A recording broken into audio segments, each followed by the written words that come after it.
This is Impact Wrestling superstar Jordan Grace, and you're listening to Count It Out with Mike and Tyler.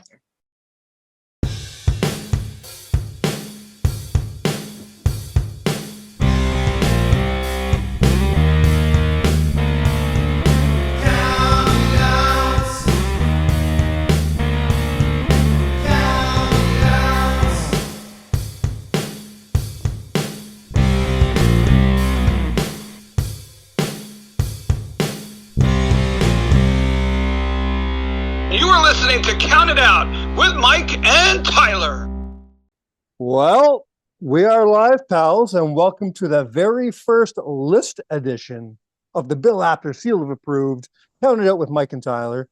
This week, Tyler took a little vacay, as he usually does in the beginning of January, because he worked so hard on our two-part end-of-the-year edition that he decides to take a little bit of very well-earned time off. Last week, we were filled in by Mr. Kerry Silken.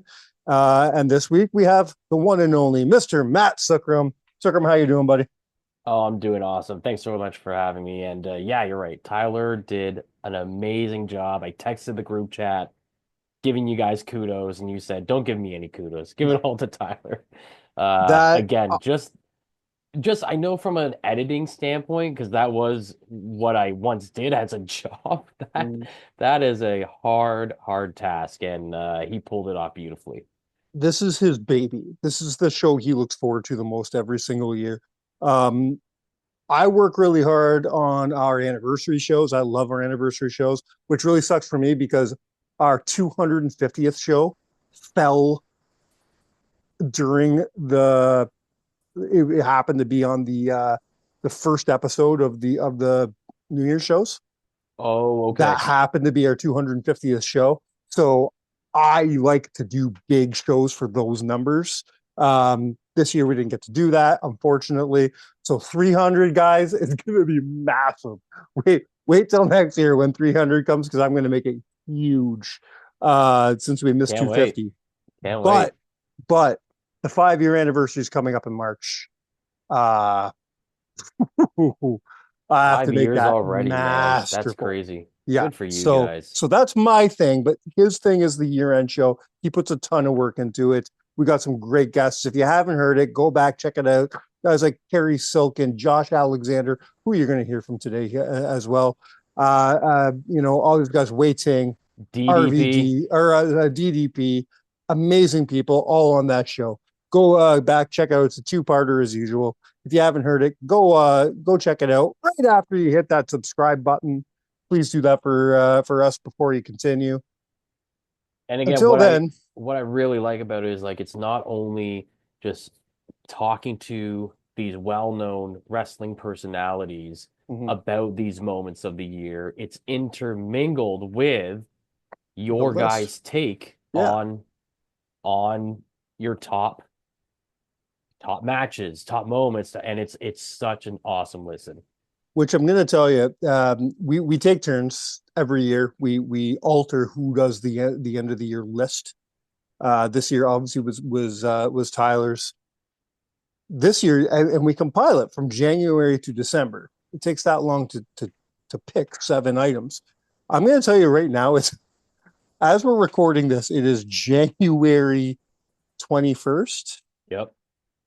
I've already had at least one item on that list since January 6th. Crazy. That first Netflix show blew my mind. That was fantastic. It's going to take something real special to make me not want to talk about that in December. It really is. Yeah, for sure. Speaking of awesome shows, last night was TNA's very first show of the year, Genesis. I want to hit on that really quick because we are going to lead into something really special right after it. We see a couple really cool things, and it makes sense that unfortunately, you were supposed to go to our good friend Adam's house to watch it. Unfortunately, you didn't make it, and that's a good thing because Moose retained his title. He did, my boy, still running. There's a running joke. If Matt watches a live TNA pay-per-view, Moose loses. And the funniest thing was at the last show, we're watching Moose defend against Kid. and I get up to answer the door because the delivery guy is there. Yeah. So as I'm standing there paying the delivery guy, I hear the bell ring, the bell in the match ring, Yeah. and Adam and our good friend Drew Ferris are bursting out laughing, going, the irony that Moose waited until you stopped watching the screen to get the pinfall. That's amazing. You know? It's never happened. And even when you and I saw a pay-per-view live, Live. we went He to wasn't even Sacrifice on in it. Windsor and he didn't wrestle on the card. Wasn't No, even on it. no, he was on Impact the next night, but I don't remember what he did. I just remember him He in did the a run-in. crowd, and I remember him doing a run in through the crowd, and you knocking over 6 people with your heart on. Yeah. You were so excited when Boo showed up. Because where we were standing, I saw him out of the corner of my eye, waiting in the crowd, and I went, "Oh man, he's right there. I should go say hi to him." And then 2 seconds later, he's jumping into he's jumping Well, over the barricade. Moose did defend and retain his X Division championship against Ace Austin last night, which took me by surprise. In my little prediction column, I had Ace Austin for the win, but Moose pulled it off. That was followed by a tag team match. We had Eric Young and Steve Macklin, and they went over on the system. Eddie Edwards and Brian Myers. Again, I did not come out on this prediction list very well. I love Eric Young, and I'm a huge fan of Steve Macklin, but I kind of like that they're given this. I thought that they were going to give Brian Myers and Eddie Edwards Yeah, a bit of the because rub. After yeah, this, I'm wondering if the system is going to kind of slowly fade what do away. they do with them at this What do you point, do right? now? Yeah, I love this. Very good friend of the show. Very good friend of Ontario. Very good friend of Barry Wrestling. Jody Threat and her good friend Danny Luna.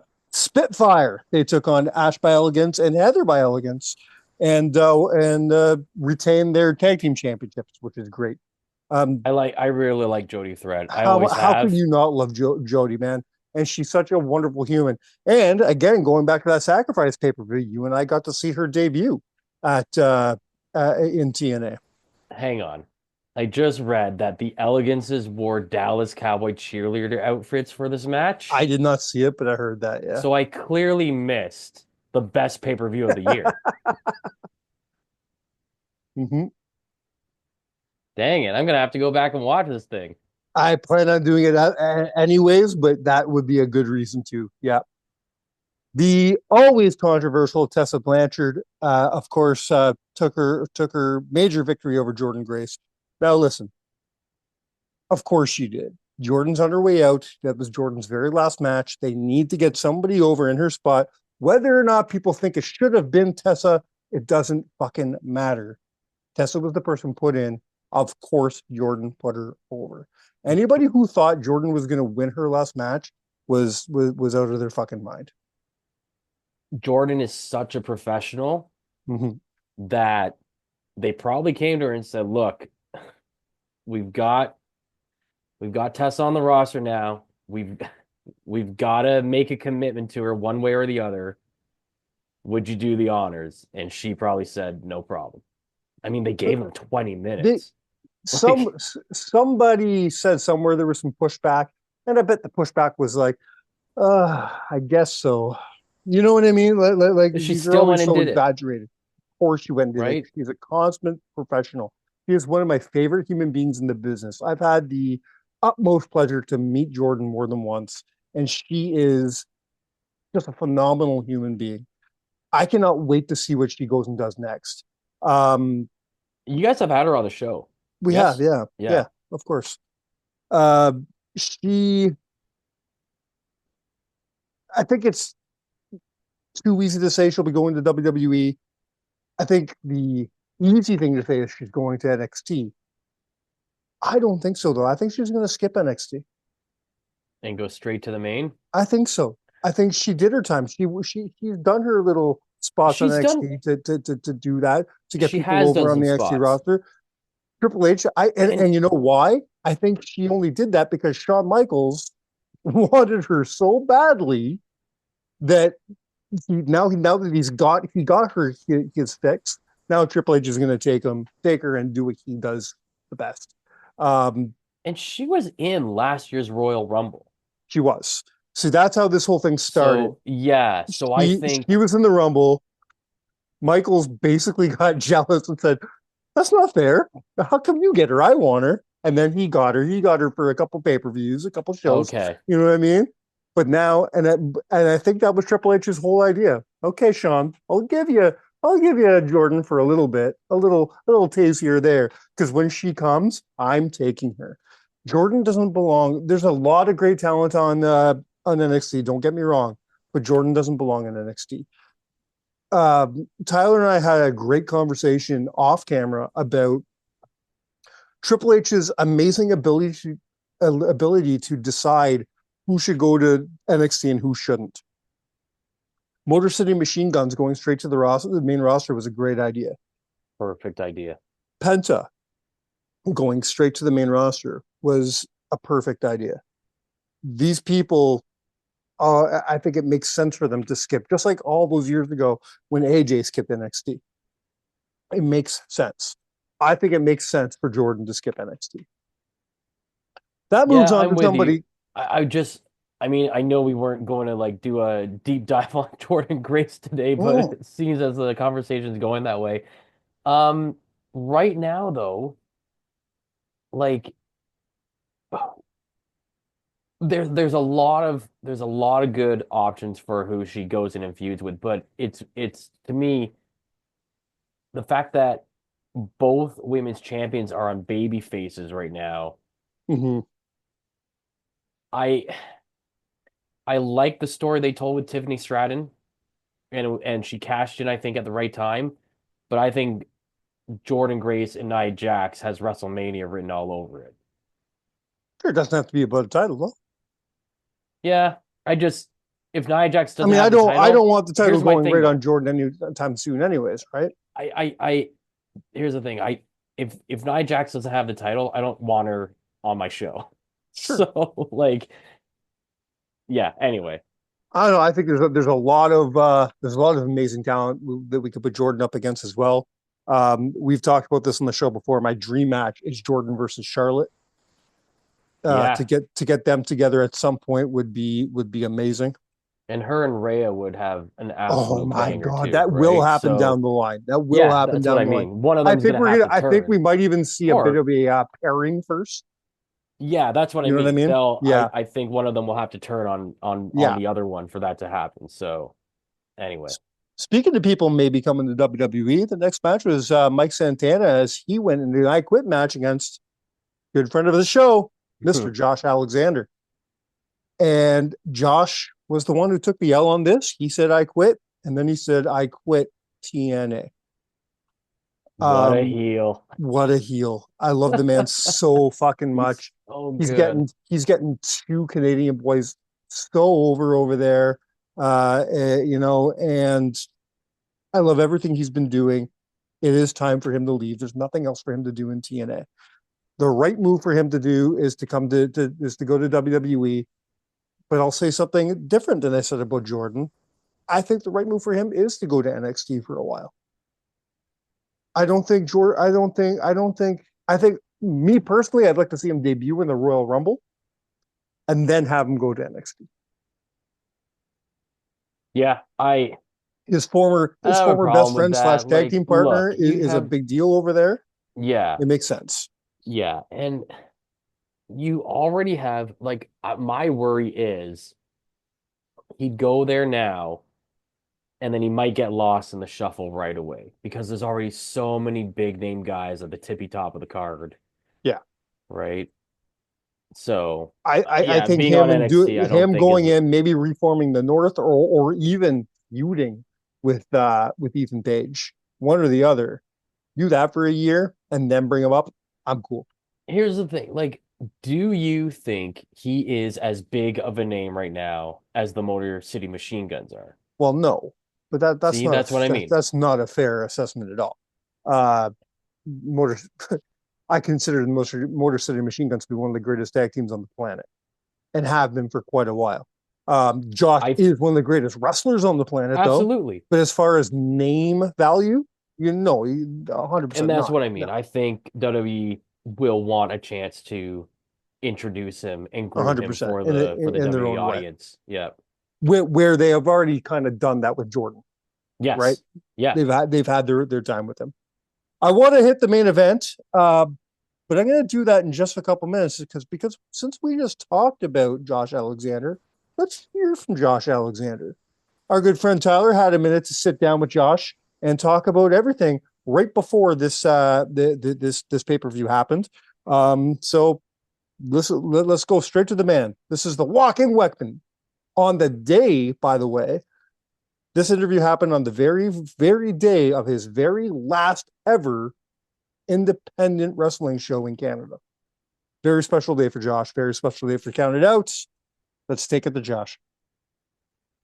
I have the absolute pleasure to be sitting down with the longest reigning TNA Wrestling / Impact Wrestling tag team and heavyweight champion, a true legend on the Canadian independent scene. It's such an honor to get down and sit with the walking weapon, Josh Alexander. Josh, thank you so much for taking some time. Yeah, thank you for having me. So, Josh, as we are recording this interview, you are getting ready to wrestle your last Canadian independent date for the foreseeable future, right? I'd just love to know what's going on in your head coming into today. What were some of the factors that led to this decision for you to kind of take a step back from the independent scene? Factors that led to this decision. It's kind of been something I've been toying with at home for like the past year, I'd say, because independent wrestling isn't something I need to do financially anymore. You know, there was a time when it was a grind where it was like I need to get as many indie dates as I can to try to supplement my income to support my family and do all these things and build my name and all this stuff. But like in the last year, I feel like I've settled into a position where I'm known over the broad spectrum of the wrestling community. Like I've built my name. So me showing up at shows in like California and all over the place in Ontario and Alberta and stuff to build my name. I don't think I need to do that as much. And now it feels like it needs to be something special when it does happen. So like you've heard the thing is like it's skipping my mind right now, but it's just like something makes the heart grow fonder. Absence makes the heart grow fonder. Absolutely. And I kind of feel like that. Like I've been around so long, I've been such a staple for so long, especially in the Ontario indie scene, that like I thought about it and it was like I'm doing all these indies and stuff. And it's because like when I started, I felt like Bobby Roode and Eric Young and all these guys got signed and they kind of they were never to be seen again. And it was from no fault of theirs whatsoever, but it's just like they ended up moving to the States and doing bigger things and stuff. And I had this ability with signing my contract where I could still do all this stuff.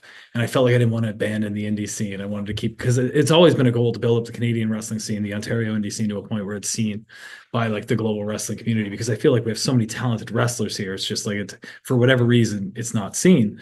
So like I kept kind of, doing these shows to see if like my name value would help, get more eyes on the product and eyes on the other people and wrestlers and stuff in these locker rooms. And I feel like I've done that. And on the other hand, I feel like if I go away, then there's another spot for somebody to come up and kind of fill that void and get the main event matches and get the opportunities against like, the people of like the caliber of me that get flown in and do these shows and stuff like that. So it's just a better opportunity for everybody. And the obvious thing is just like give my body a rest too, right? Absolutely. If I don't need to do it, don't travel as much, spend more time at home with my kids who are 6 and 10 now, and it's just getting busier and busier with every day. So absolutely. And you mentioned your kids, and you have such a wonderful family, and you're so proud of them, and I love to see that as well.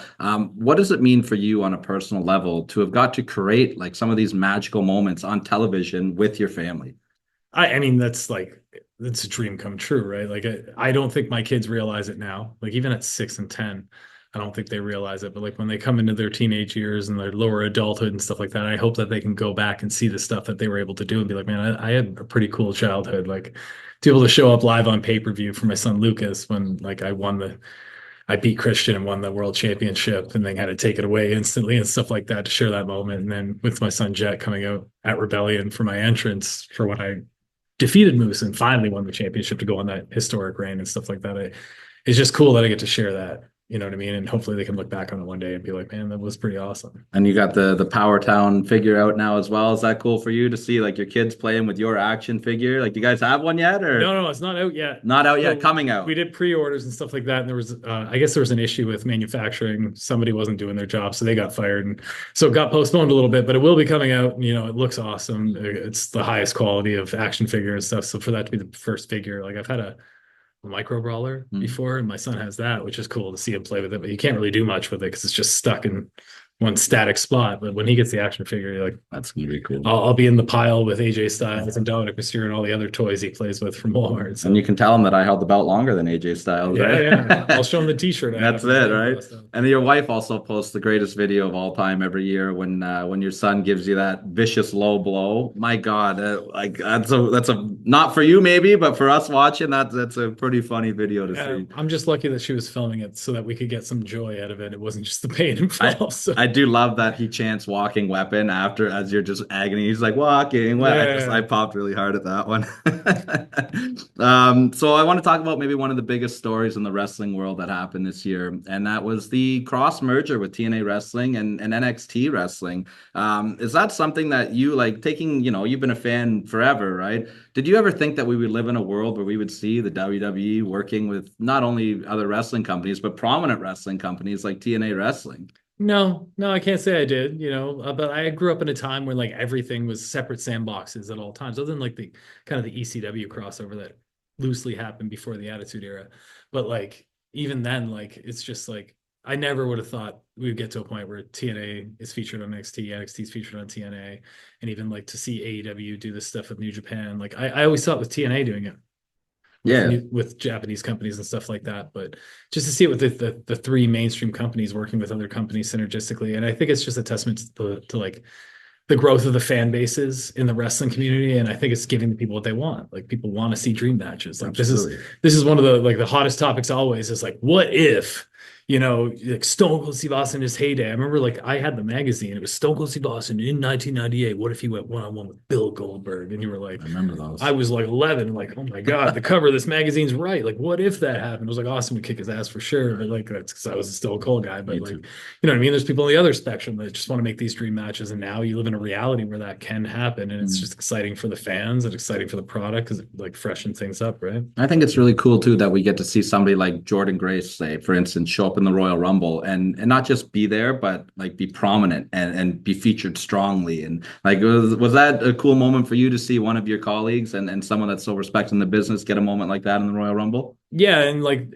honestly, I've talked about it before. It's just like to see how well she did and how much she was able to do, and it just like I think that like skyrocketed her to superstardom. Like she was always talented. It's just getting that platform to do it with these wrestlers that are put on this pedestal of like their WWE Women's Champion caliber like female wrestlers. And like as a TNA wrestler, you always kind of know like you're looked at kind of a little bit below because your product's not as big and stuff like that. But to see her show up and kill it, like obviously she's one of the most talented wrestlers in the world, but like in that scenario to do it in front of the world in the Royal Rumble, my favorite pay-per-view, the one show I never miss, you know what I mean? That's my thing. And like that's like the dream come true, I think. So absolutely. Now I know myself, and I'm sure a lot of other wrestling fans, we were kind of hoping that we would maybe see Josh Alexander get involved in some form of way with that. Was there any discussion about maybe having you show up? I know the takeover was in Toronto. We were all kind of hoping for it. And you've got that history with Ethan Page. Was there ever any,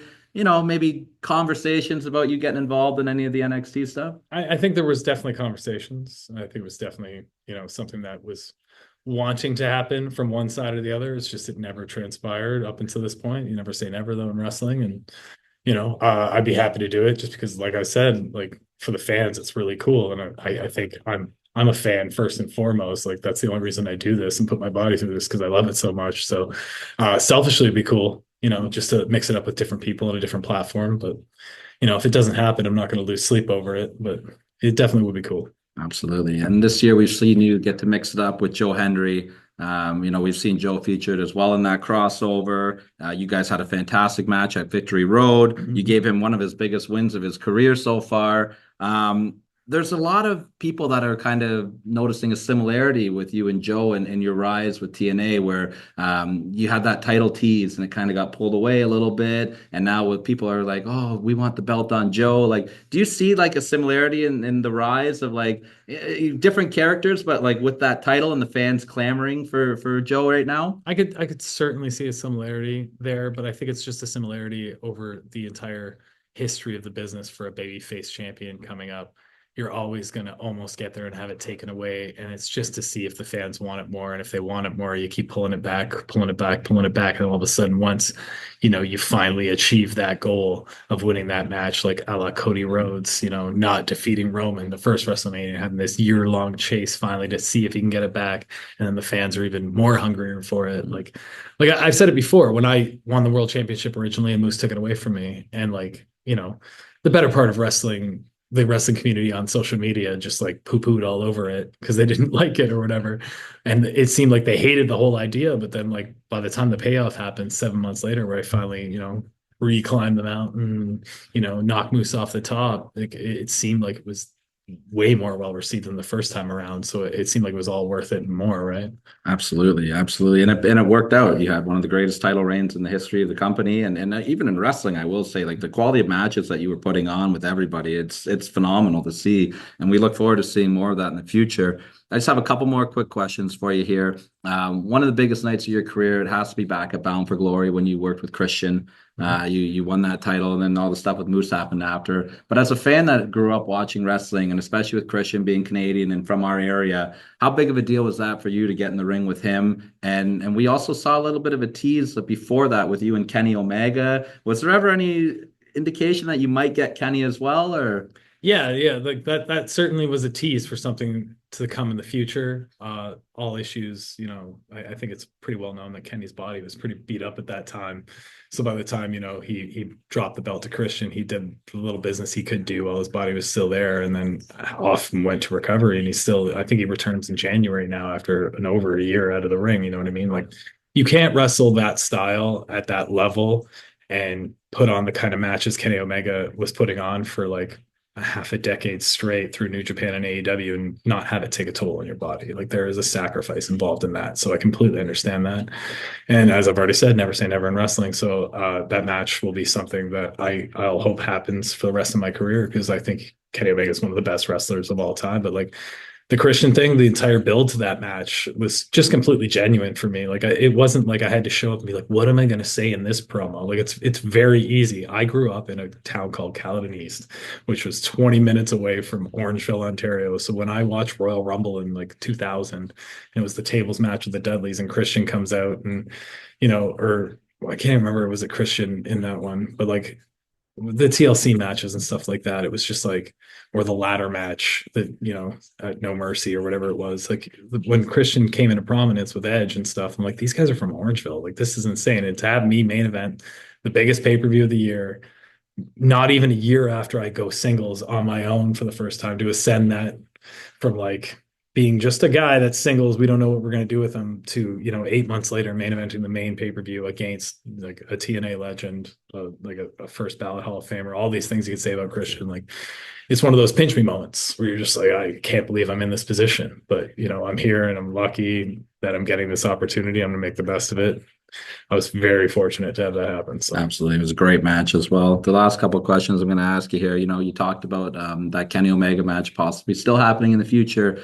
We are seeing this wonderful thing called Maple Leaf Pro Wrestling right now, where we are seeing the wrestling world come together, and we're seeing such a spotlight put on the Ontario and the Canadian scene in general, which has just got such an unplucked gem of diamonds and all throughout it.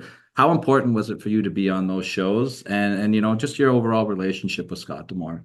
It's super important. First and foremost, because of my relationship with Scott D'Amore. Scott was somebody that I had zero relationship with almost until like I had said hello and goodbye to him at shows for 15 years. And then he signs me to a contract and we start working together. And, 2-3 years in, I start to develop this relationship with him where like he's like mentoring me, getting me ready, trying to push me and give me opportunities to see if I'm going to crumble. And, it's like, I've always said, give me the ball. And if I drop it, then so be it. But if you give me the ball and I don't drop it, I'm going to show you what I'm like I'm made of, what I'm capable of. So Scott was somebody that heard that, and he was like, fine, we'll see, we'll give him the ball and see what happens. And like, I never let him down, you know what I mean? So you're just lucky to have people in this business that can believe in you, and if they don't believe in you, at least give you a shot first and foremost. And Scott was that guy for me, like, because I've had people in this business that I've worked with that have been like, you should be doing way more. You should be doing all this stuff, blah, blah, blah, blah, up until the point where I got signed up at TNA. So for had that company and Scott be the one that takes a chance on me to give me that opportunity, that's something I'll never forget. So, we have this great relationship. He obviously gets let go by TNA and he starts this new venture. And like the second it starts, it's like not even a question. It's like, I'll be a part of this. I want to be a part of this. I want to work with you some more because you've done all this for me. If I can give back in any way, like whatever you need me to do on these shows. And like the same thing happened at MLP. I show up and I'm not just a wrestler. I'm also a producer. I'm also helping with all these other things backstage. And that's opportunities to help me grow and build my resume. So when I'm done in ring competition, I'll have this experience so that I can go on and have another job in the wrestling business, and I'm very grateful for that. So it's just awesome for the Canadian wrestling scene because I wouldn't say MLP is an indie. No, Like from one aspect is an independent because they don't have a roster that's signed just to them exclusively. But on the other end, the production value and everything else that goes into that show is on the level of any television product there is out there.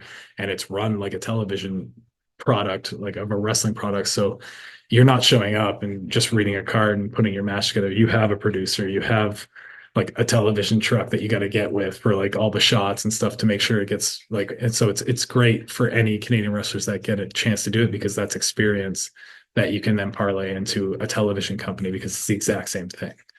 Absolutely. And I don't know too many indies that have strongly implied that they may run the Maple Leaf Gardens arena as well, right? So I mean, I don't even know if they've implied it, but it would certainly make a lot of sense, right? Maple Leaf Wrestling, you got to go back to the home. Get that ramp out, right? Yeah. The last question I want to ask you, Josh, I'm not going to pry into your business because you've got the wrestling world talking right now, but I'm sure that you've been doing a lot of reflecting as you come up to your contract coming to an end. Do you have some moments that you look back at during your run with TNA that just like really are personal and make you smile, make you happy to look back on? It's almost all of it. Like I started and 3 months later, I'm tag team champions with like a guy that I was tagging with for 10 years in the Indies, doing these road trips, grinding, making zero money, just trying to like live the dream and chase this seemingly impossible goal together. And then we get to TNA and we have a historic tag team run that is in the record books forever as the longest running tag team champion. So I got that. And then like me coming up as a TNA fan, I was an X Division fan through and through. Like it was Loki, AJ Styles, Samoa Joe, all these guys. So to have this X Division run that is looked upon as being a historic run because of the caliber of matches I got to put on, like an Iron Man with TJP, the crazy match with Chris Sabin, Jake something at Emergence was one of the like my favorite matches I've ever had, and then just to go into the world championship thing that I never thought possible. Like for me, when I started wrestling, I wanted to go to a school. I just wanted to touch the ring. I didn't have any intention of training. Then they made me train. And then I was like, okay, I want to have a match. And I was like, oh, I want to get paid to have a match. Oh, I want to wrestle a main event. It was just like building blocks of small goals because I never came into this thinking it was possible. And now for it to just like all those little goals being achieved along the way to be, considered one of the best wrestlers in the world and a hot free agent and all this other stuff. It's just, I'm very grateful for all of it. So absolutely. And I'm going to say from a personal standpoint, I'm very honored to get to announce your last foreseeable future Ontario independent match right now. You've got the wrestling world buzzing about what your future is going to be. So I just want to give you an opportunity. If there's anything you'd like to say to any of your fans out there right now that have been along for the journey, what the future is for you. We're all along for the ride and we're all excited for you. Oh, it's a blanket like thank you for all the support over the years from every Ontario indie fan that watched me my first year wrestling in Cambridge and Brantford every Thursday and Sunday night and all the other indies I did along the way. Like my journey's been very organic in the sense that if you look at my like Twitter following or anything like that, it was built by going to this indie here and getting 20 new followers that saw me wrestle at this show in Chicago and then seeing me wrestle at this show here. And it's just slowly built over time. I haven't had any viral moment that's like clicked where I've just all of a sudden gotten 100,000 followers or anything like that. It's been very organic and it's just been off the hard work. Cause like when I show up, I'm just like, I don't care if there's 500, 5,000 in attendance at that show, you're going to get the same Josh Alexander. Cause I take a lot of pride in what I do. So when I go out there and, you see me give everything I have, regardless of like the caliber of show or the caliber of opponent or anything like that, for me, it's just to make sure all the fans get their money's worth, and they've all given it back to me tenfold, and the support I've had over the years. And I just hope they continue to follow me on my journey, wherever it might take me. And I just promise to be the same Josh Alexander I've been the entire time. Absolutely. Well, we really appreciate you taking time with us today on Count It Out. Thank you so much, Josh. Thank We you. look forward to what the future holds for you. Just big thank you, man. Just that's all I got. This is it. On behalf of Josh Alexander, I'm Tyler, and you've been Counted Out. Man, thank you so much for that, Tyler. Thank you, Josh, for being part of Count It Out. I don't expect to be able to get you back on the show for a very long time because you're going to be doing amazing things with amazing large companies. Yeah, very quickly. That's so cool for you guys to have him on there, and it's very cool for you guys to have sponsored his final match. Right. Anybody who has watched IWTV, if they've seen Walking in a Winter Wonderland, you'll see him as he's walking to the ring to fight Young Jay Lee. Tyler has no, it's not Tyler who does it. It's Mike Jeffries on commentator on the mic says, "This match has been brought to you by Counted Out with Mike and Tyler." And holy crap, is that amazing. It's phenomenal. Yeah. And the fact that Tyler's in the ring doing the ring announcing too, right? Like, yeah, that's awesome. Great get for you guys. Making his way down the aisle, he's hailing from Toronto, Ontario, weighing 220 pounds. He is the longest reigning TNA Wrestling Tag Team and Heavyweight Champion, making his last Canadian Independent Wrestling appearance right here in Barrie, the walking weapon, Josh Alexander! Josh Alexander's final Canadian indie match, brought to you by Counted Out with Mike and Tyler. We have something that you really want to talk about, but before we do that, we're going to talk about the main event of Genesis, only because something finally fucking happened. Finally, they put the fucking title on Joe Hendry. See this? This is me pulling the trigger here.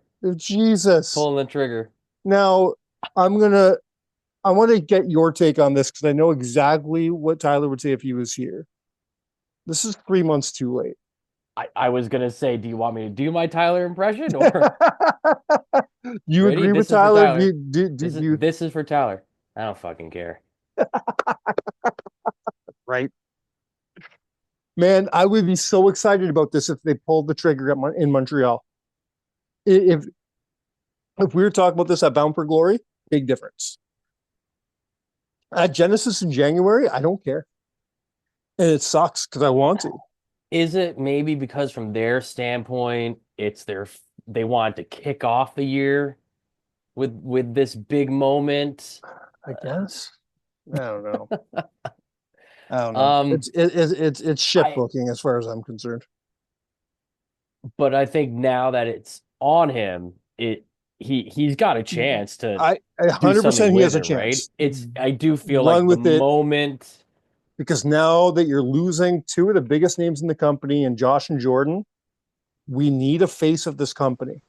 Mike Santana definitely has a ball to run with. He really does. He got the rub from Josh last night, and that's huge. But they put the title on Joe. We always knew that Nick Nemeth was a transitional champion. He was not going to be the face of TNA.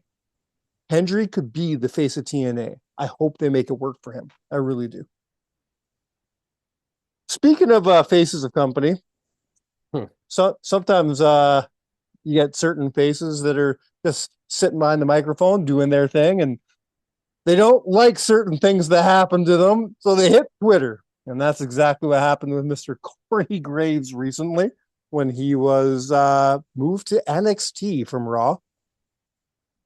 You wanted to talk about this today, Matt, and I have some things to say, 100%, but I want to hear from you first because you chose this topic.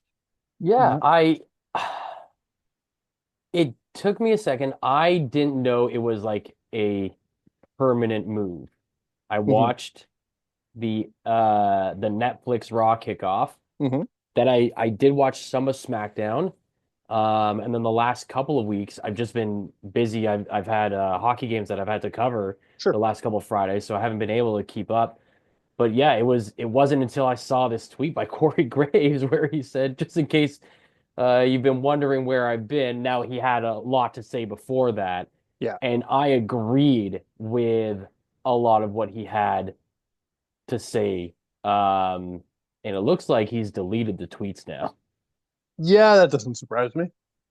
I mean, right after the tweets, he he says, "I'm going to tell you everything on NXT," and then they said, you're not going to NXT."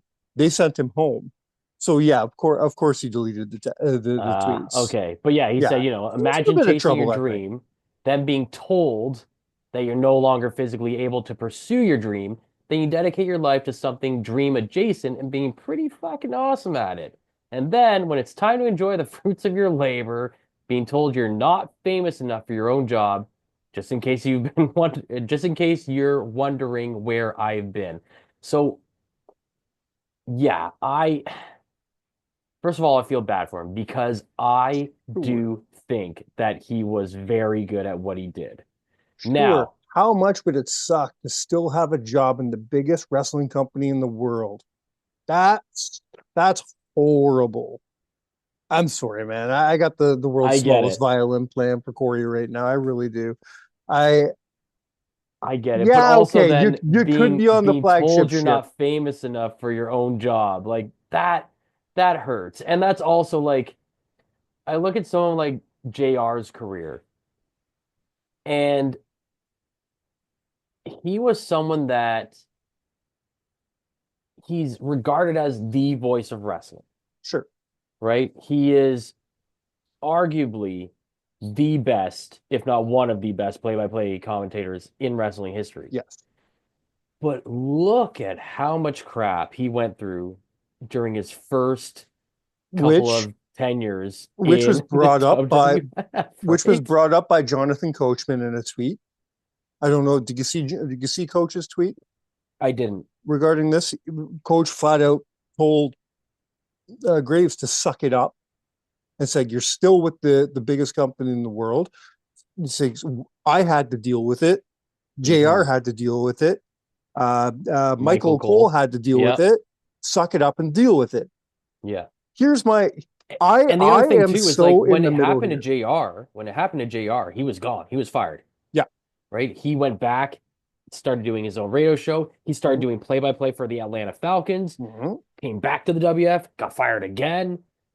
And then it wasn't until 98 where when he landed that role, after he had his his fight with Bell's palsy, right? Yeah.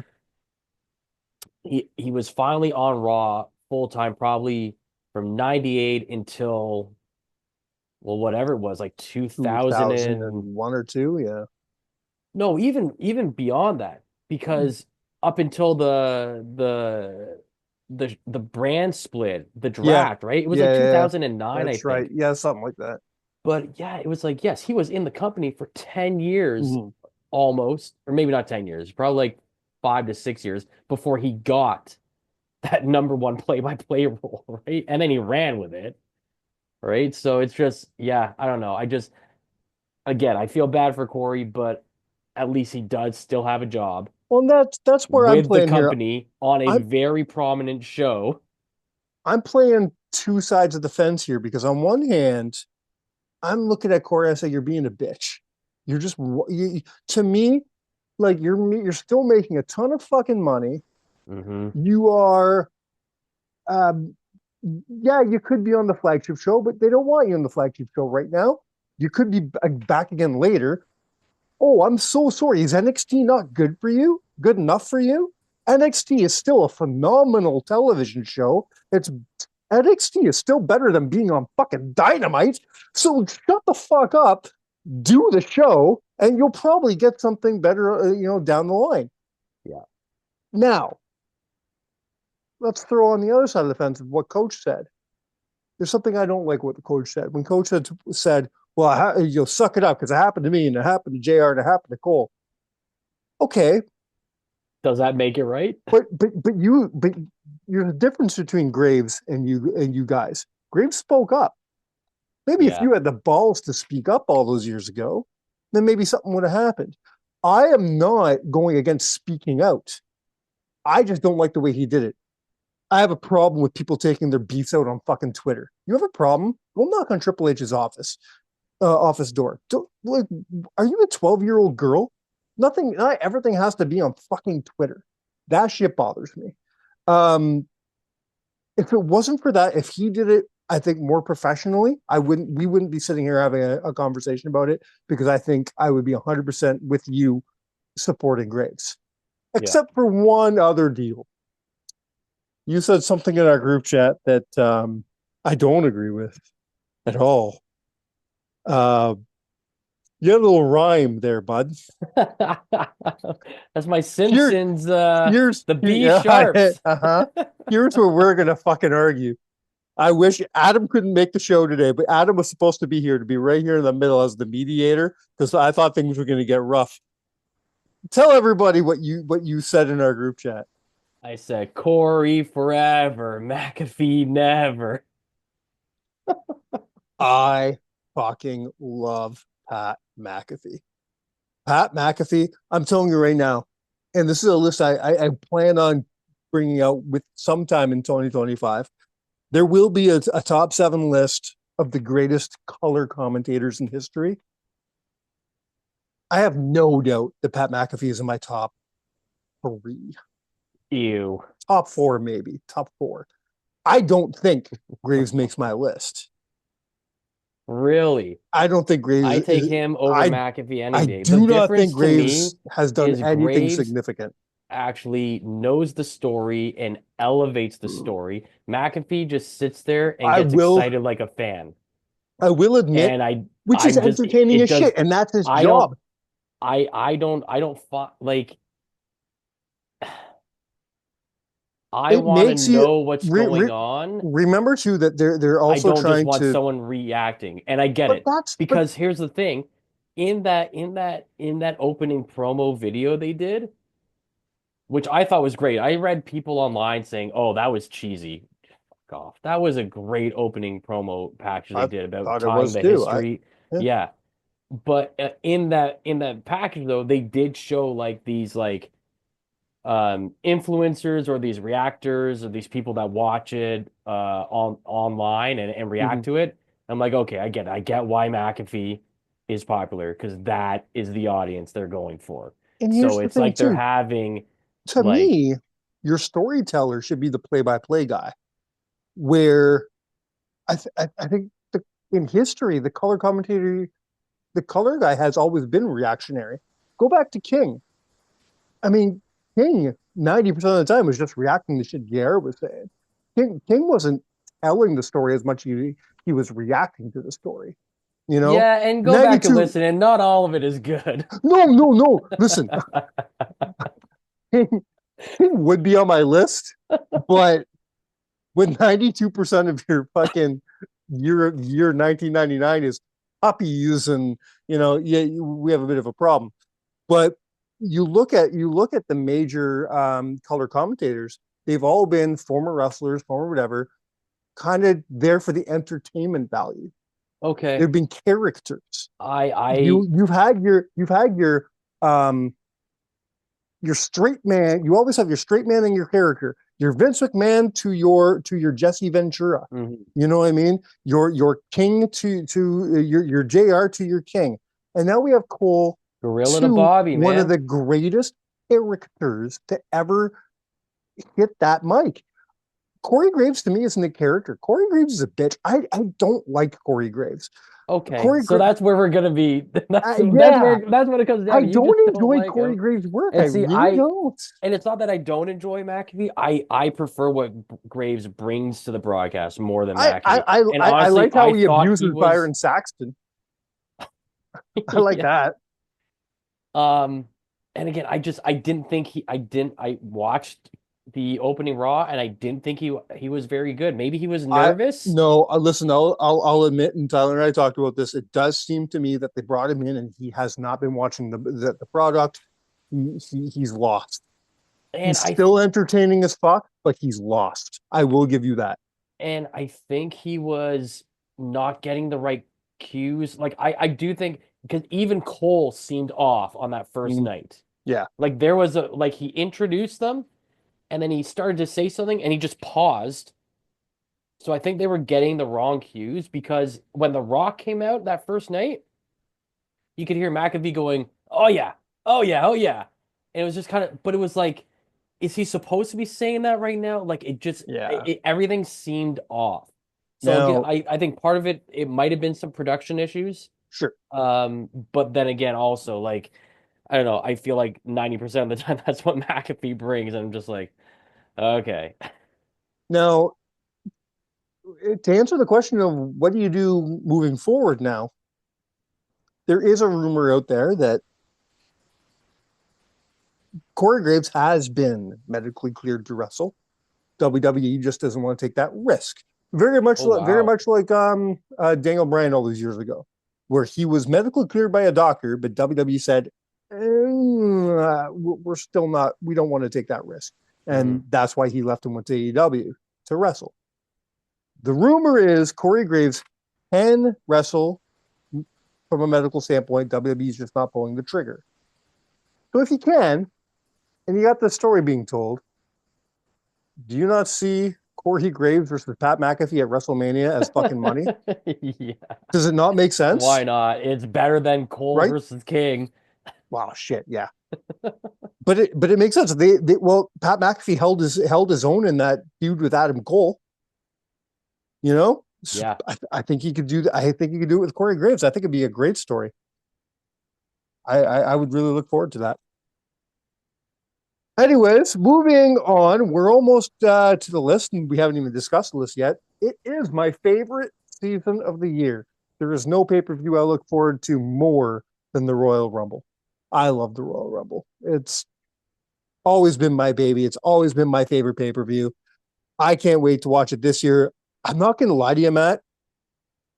With everybody that so far is in the Royal Rumble and everything like going around it, we just might get the best Royal Rumble match in history this year.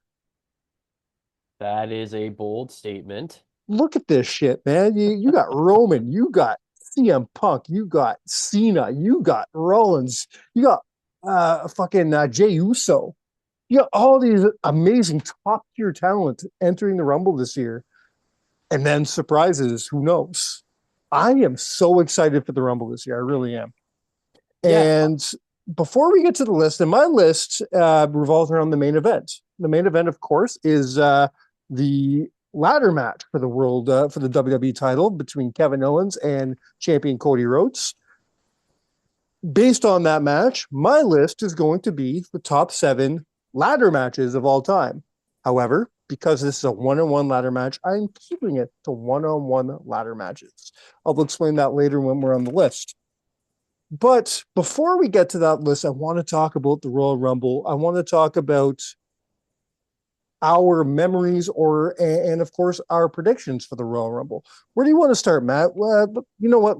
I'll tell you where to start. I want to start with you, but I want to start with your earliest memory of the Royal Rumble.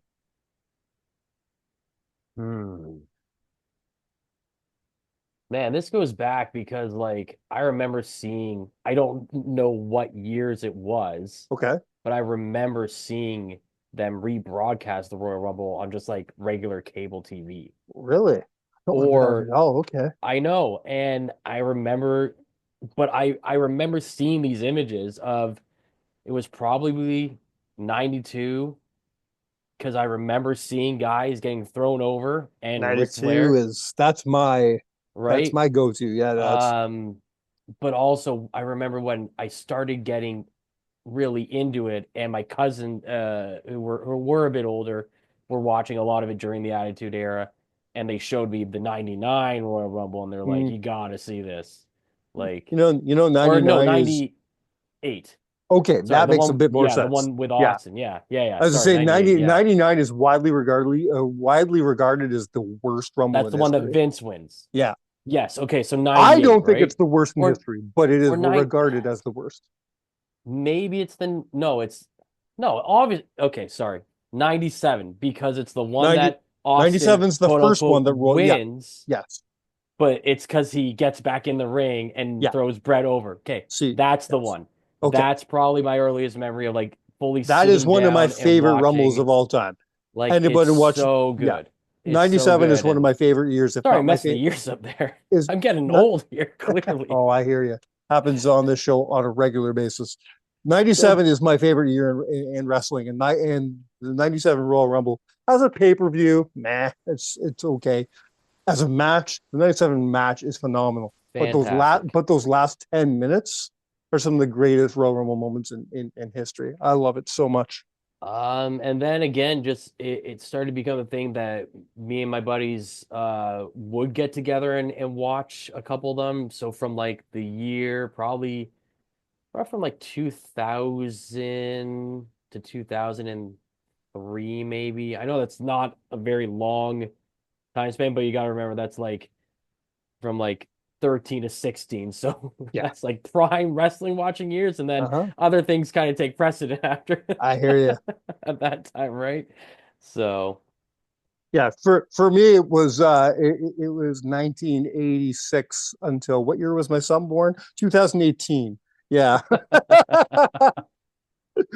Nothing took precedent until my kids were but born. then the last couple of years, I mean, when Adam and I had the podcast and stuff, and just becoming friends with Adam, Mhm. moving up here in North Bay, we have gotten together and watched quite a few Rumbles, Right. going back to like I'm not maybe 2013, 14 now. That's like Yeah, 10 that would years. make sense because I feel like because I know I took a trip up one year just to visit guys, and we all went to the theater to watch. I want to say it was either 12 or 13, but it was the one that it was the first ever 40-man one, and Del Rio Oh, I won think in that was the end. 11.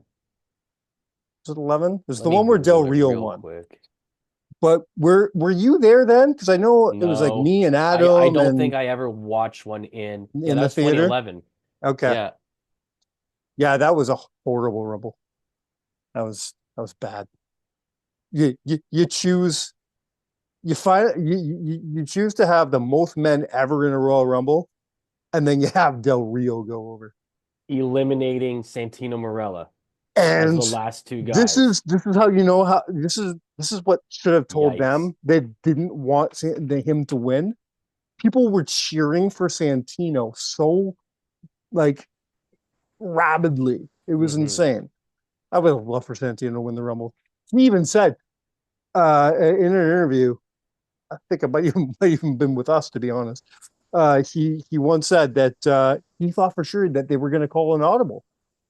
He said the fans were so rabid and so crazy wanting him to win. He was waiting for the ref to be like, "Yeah, you're going over." Yeah, That's amazing. that would have been awesome. Yeah. But of course, Del Rio wins, goes to have a horrible championship reign, and then Edge retired. It's the only thing I remember from Del Rio being champion is Edge beating him at WrestleMania and then retiring. Amazing. Mm-hmm.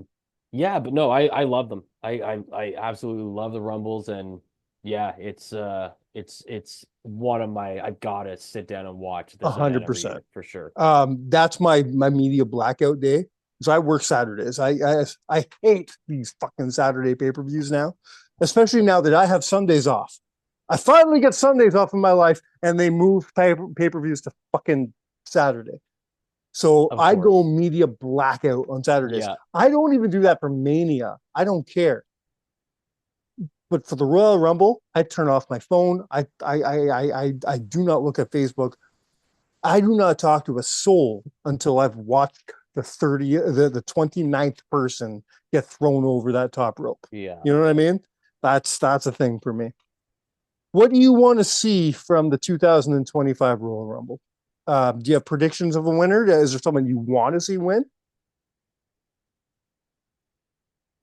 At this point, I mean, Knowing that your two it would champions kind right of now be are crazy Cody and if- Gunther. Yeah, it would kind of be crazy if Cena did win.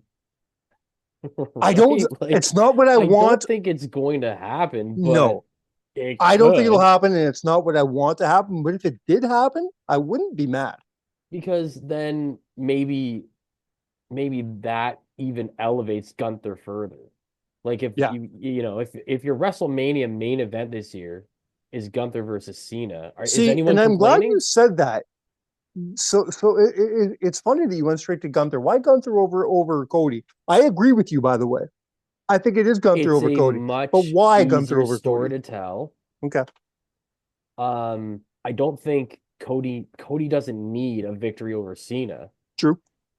For Gunther as a heel, Oh, so you think it would be you think John goes to WrestleMania and loses?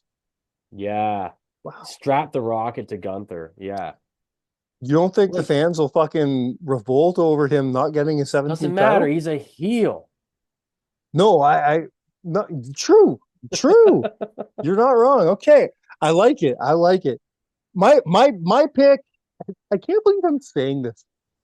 Like lasting Mark Mike would kick my ass for saying these words right now. But I want to see him Punk to win the Royal Rumble. Oh boy. I do. For the first time in my life, I am a CM Punk fan. I And then like what he's been doing. Go up against Cody? I think him and Cody would tell a really good story. I really do. I mean, it could work either way. I think he would look like a joke next to Gunther, though. But I think him and Cody could tell a really cool story and a very enjoyable story. Yeah, for sure. Yeah, I feel like they're he's building never to won. He's never won the Rumble. I'd like to see that. I feel like they're building to a Punk Roman Mania match though. Punk and Roman would be really, really good. Because he I cut a kind of want promo that. on Raw, and it was not only about him getting to the Rumble, but there were pieces in that promo where he was like, I'm like the savior now. Roman Yeah. needed me to solve his family issues, is Yeah. what he said, right? So, never know. But also, like, I also, talking about predictions, I want to see Kevin Owens win the title at the Rumble. Yeah, we both know that's not I happening. know it's not going to happen, but I've been saying this for like the last year now. Kevin Owens is the GOAT. Oh, I'm not going to agree. Like, I'm not going to disagree with you. is He is. just Everybody like, can take. I am Everybody can take their MJFs and glued. stick them up his ass. Kevin Owens, to me, is a year ago. He was neck and neck to me for greatest heel of the last 10 years with Dominic Mysterio, because I think Dom's Sure. been doing phenomenal things. But with the work he's been doing recently, he just got that edge. He got that edge over Dom. He is doing the greatest heel work of his career and the greatest heel work WWE has seen in decades. And there is the one flaw, and you brought this up on an episode a couple weeks ago. Like, I agree with everything Kevin Owens is saying. And that's why I'm like, I still agree with that, but he still be the WWE champion. Like, look at everything he still said. makes it worth booing him. Yes. Which that shows how good he is at his job, where he can come out and tell the truth, but he's still a piece of shit. I absolutely love that. I cannot wait for to see what he's going to do with Elimination Chamber.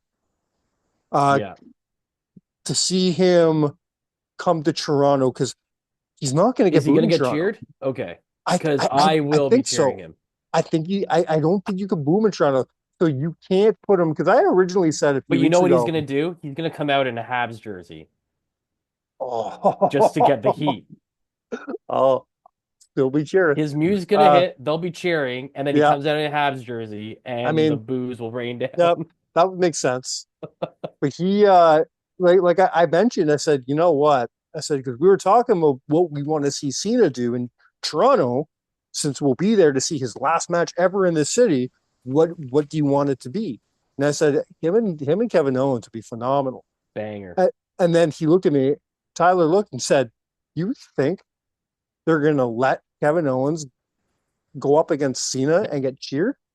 Like that's ridiculous. Any other city in the world, fine, but you can't do that match in Canada. No, like you're right. You think they're going to let Cena get booed on his retirement tour? Like, you're not wrong. You're not wrong at all.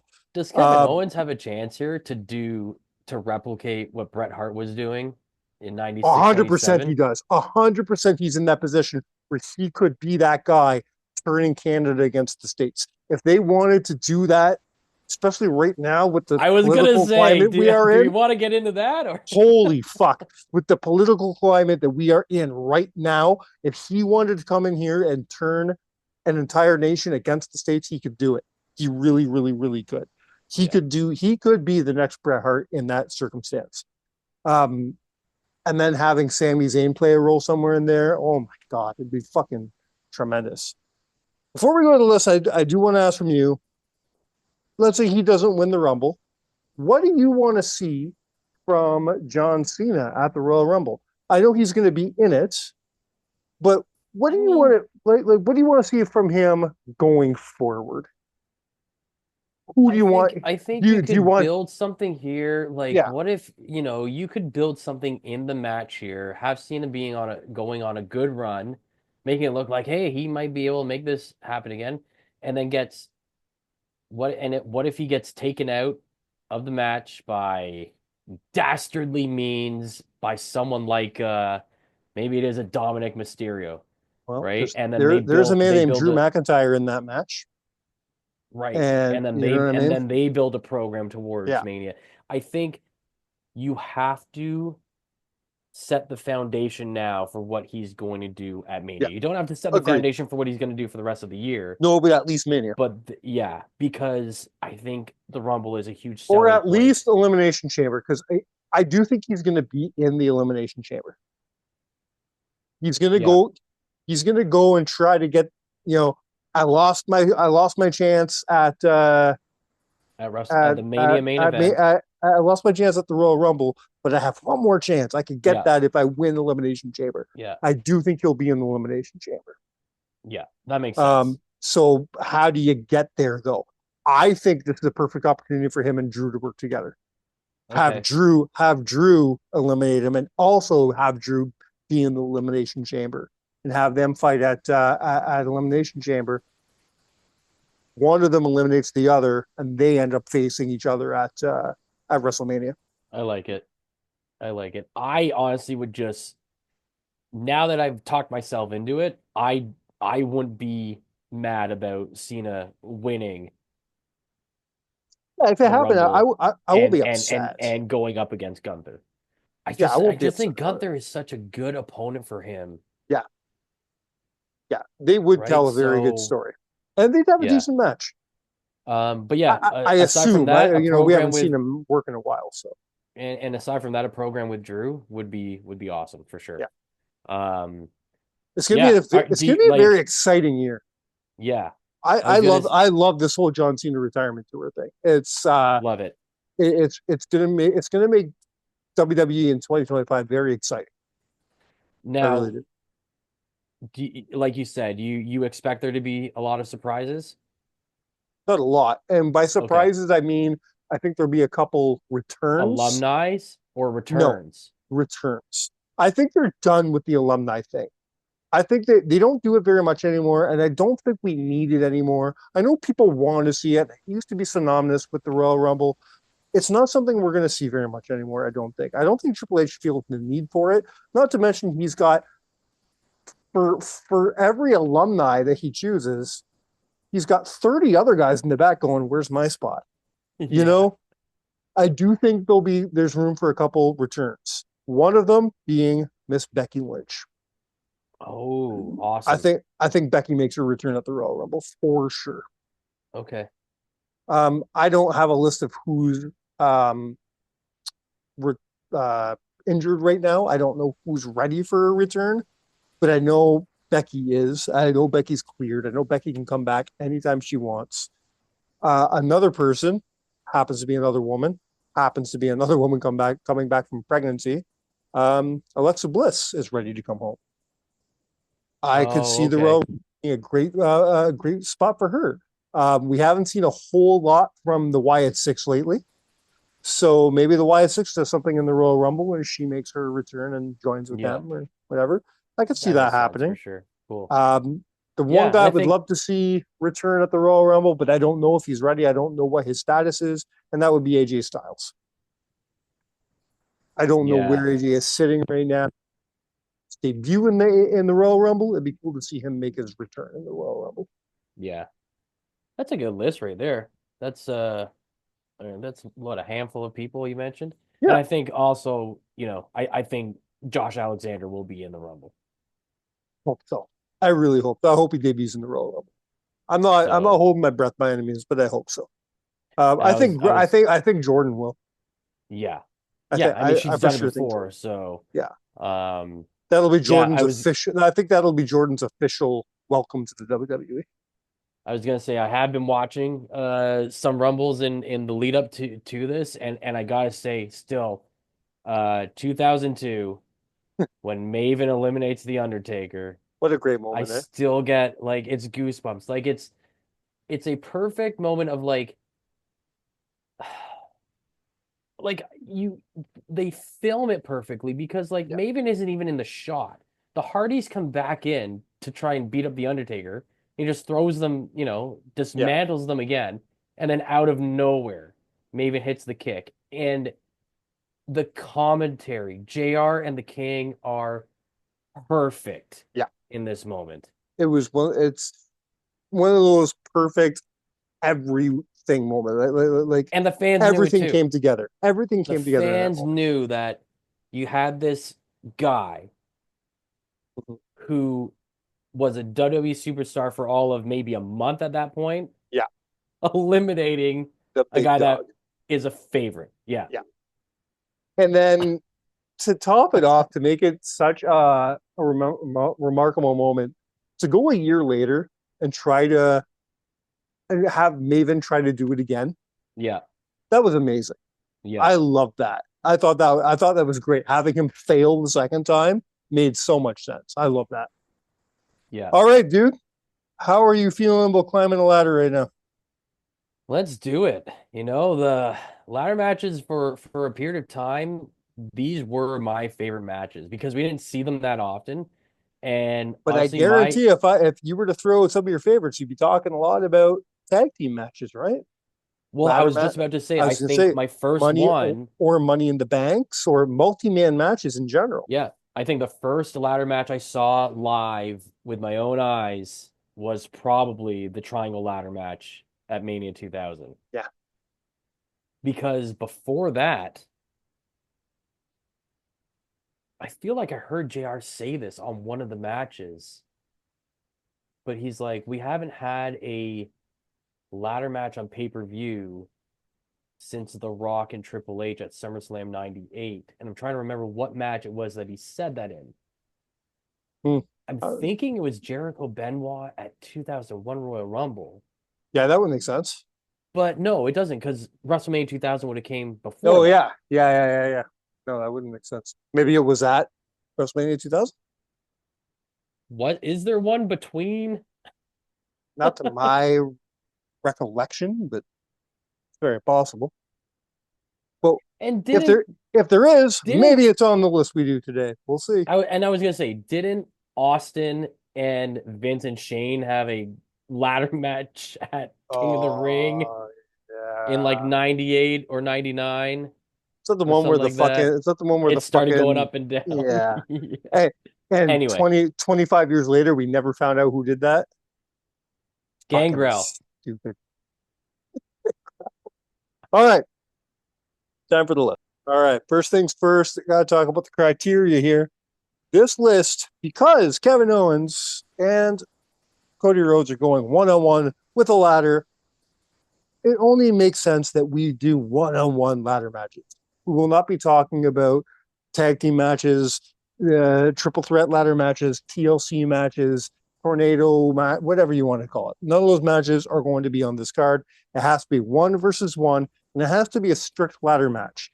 So you're not going to hear about John Cena versus Randy Orton in the TLC match here, because that, to me, was a TLC match, which is it's only a little bit different than a ladder match, but it's still different. So we're strictly talking about one-on-one ladder matches right here today to get ready for the Royal Rumble coming up in February. And we are going to start with a match that Matt, you kind of alluded to a little earlier. You may have mentioned it, so we're going to start right there, and we're going to talk about the year 1998. It's the Intercontinental Championship at SummerSlam, and it's Triple H versus The Rock. I know you watched this match very recently. You weren't a fan of the pay-per-view in whole, Yeah. but which is funny because I haven't watched it in years, but I remember liking that pay-per-view. I just like everything felt like it just dragged. I was like, can we get going on some of this stuff here? And the crowd felt dead for a lot of the show, but not this match. Well, they sure as hell were not dead for this match. What are your memories of Rock versus Triple H? I remember first seeing this match on one of the Rock's DVDs, actually. Oh, okay. Or the VHS. I didn't see this match live, obviously. But yeah, I this is a great match. I always said it felt like it was a street fight that just happened to have a ladder as the only weapon. Right. Like they tried to do so many different things that weren't acrobatic, that were just vicious and dangerous to each other. Yeah. And I feel it like is Triple a little H, long.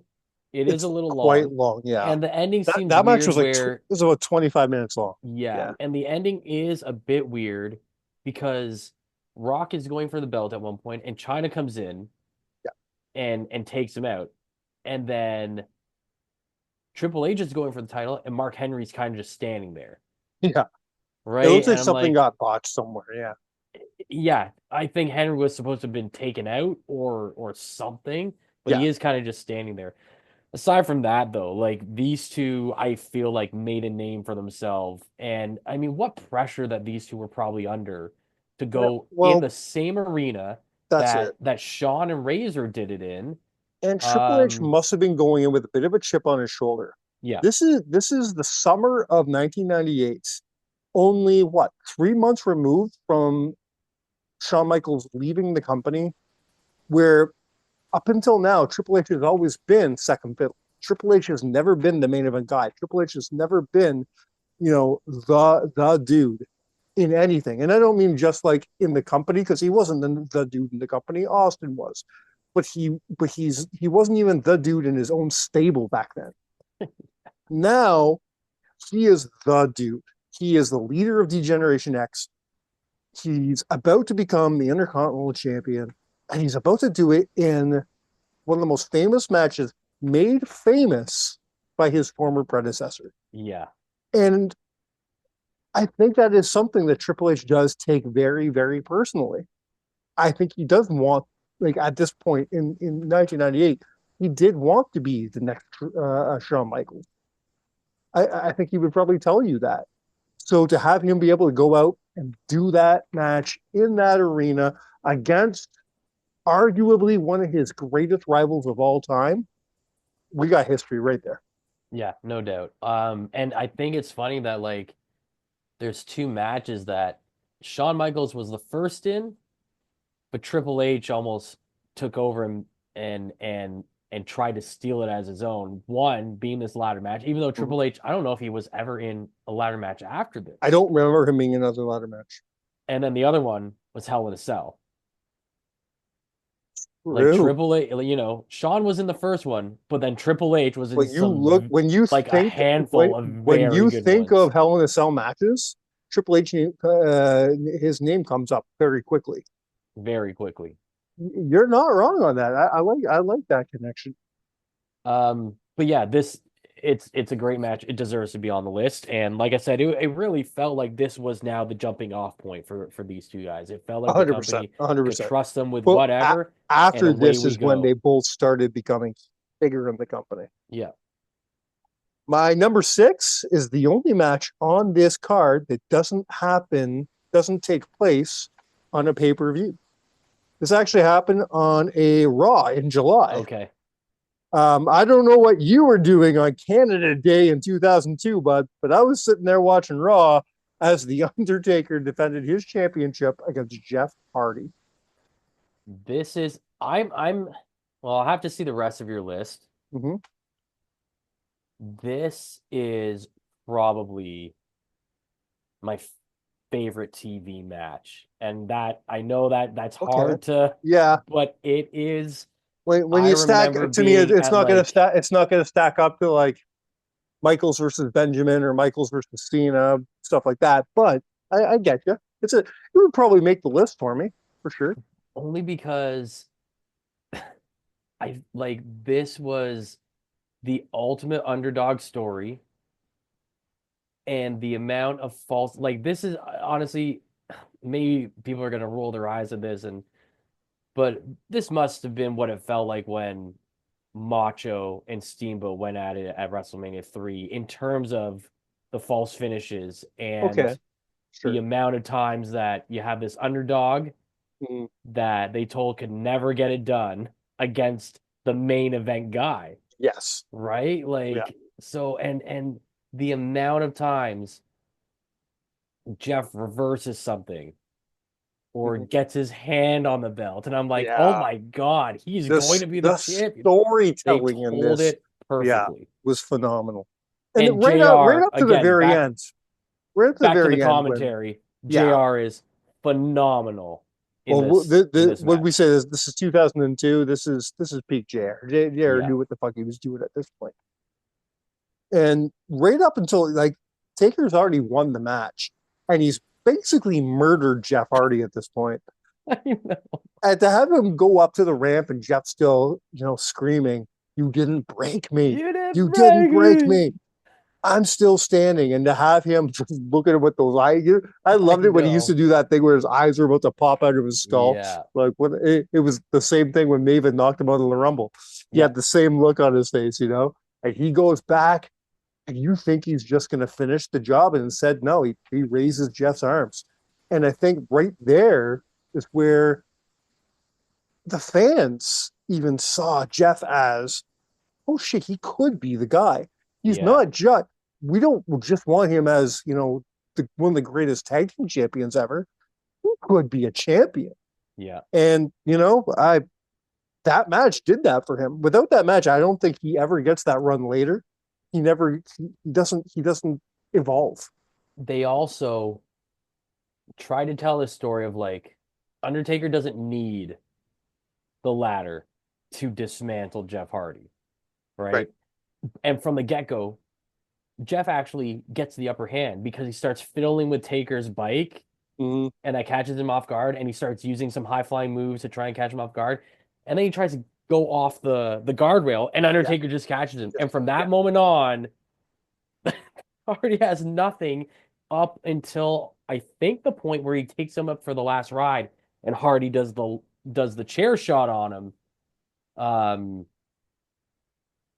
And yeah, I don't know. Like, it's such a well told story. And if you don't believe me that this match would lead to him and having better things in his career, well, 7 years later, the man's still having phenomenal ladder matches. In my number 5, Extreme Rules 2009, he goes against one of the greatest champions of all time. I don't care what you're going to say. He goes up against Edge, the world, the champion at the time, in a ladder match. And what a ladder match it was. Both these guys have faced each other in ladder matches in tag in tag matches and in TLC matches and all these kind of things, but never one-on-one. To have those two in a ladder match on their own, it's like, okay, well, could it be as exciting? Because you don't have all the moving parts, you don't have all the crazy spots, and you can't do as much. Could it be as exciting? Could it be as good? You're goddamn right it could be. This match is so fun to me, and I love the finish with Edge getting stuck in the ladder and everything. It's so unique. They're still able to take this match they've done over and over again together and make it fresh. I also, again, are they going to be able to make it exciting without all those moving parts? Where, well, they did so many spots from previous TLCs where the end point was the table, except in this one they used the ladder, and it was brutal sometimes. Like, they take that bump fairly early on in the match from Very the early on. outside, and they both topple over and land on a ladder. And I was like, these guys are out of their goddamn mind to do that. Like, that bump is sick. But Jeff Like, does it. Jeff wins the title, I believe, for the first time.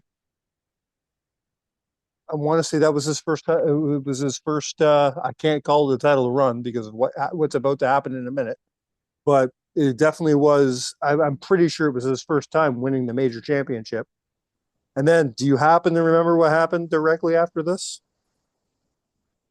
right after this, Mm-hmm. Jeff wins the match. JR gets in the ring only- JR got in the Oh. ring to interview him. did they And- cut that off? Like, I watched this. This was Extreme Rules, Mm-hmm. 2009. Mm-hmm. I watched. Maybe I just stopped it before the end of the show because Maybe I you don't did. remember any of this. So here's what happens. Jeff's holding the title up. JR gets in the ring. He's holding the mic and he's about to talk, but before he can say a single word, CM Punk's music hits and he comes out with that Money in the Bank briefcase. Oh, He hits the go to sleep. We have a new champion. crazy. Well, that kind of sucks for Jeff Hardy. I believe he would get it again at least once in his career, but yeah, wasn't the same. All right. Is it getting hot in here? Because I'm getting ready for some heat, Matt. Ooh, I'm gonna get some heat for this one. You ready?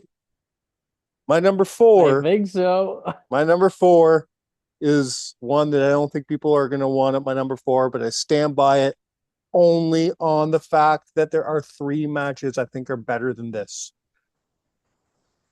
Just because you are the standard bearer doesn't mean someone's not going to beat you one day.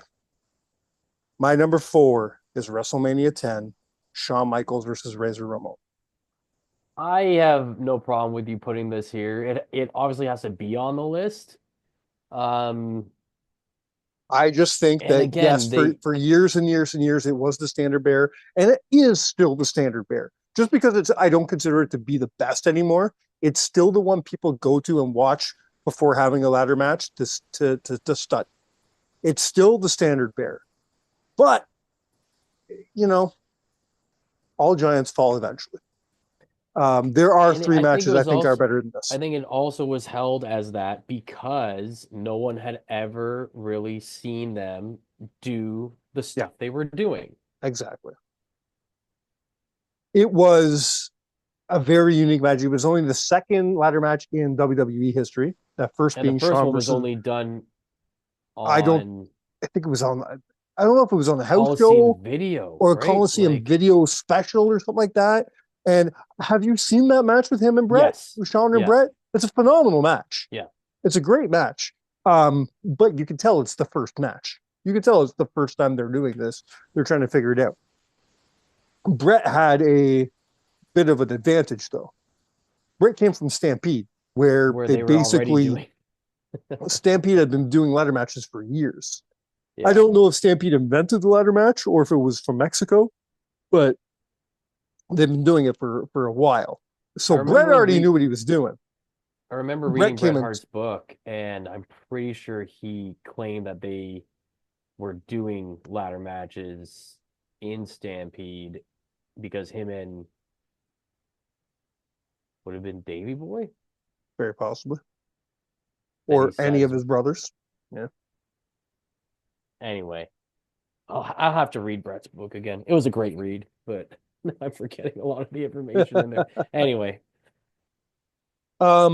This match is still phenomenal. Don't get me wrong. Just because it's in my number 4 spot does not mean it's still not one of the greatest matches in WrestleMania history. It deserved to be the greatest ladder match for all those years. The one thing I don't agree with, I always hated that Ric Flair came out and said Shawn Michaels went out there and had a 5-star match with a ladder, and Razor Ramon just happened to be there. no. I fucking hate that No. sentiment so much. Watch Scott what Hall- Razor does in Ooh. that match, man.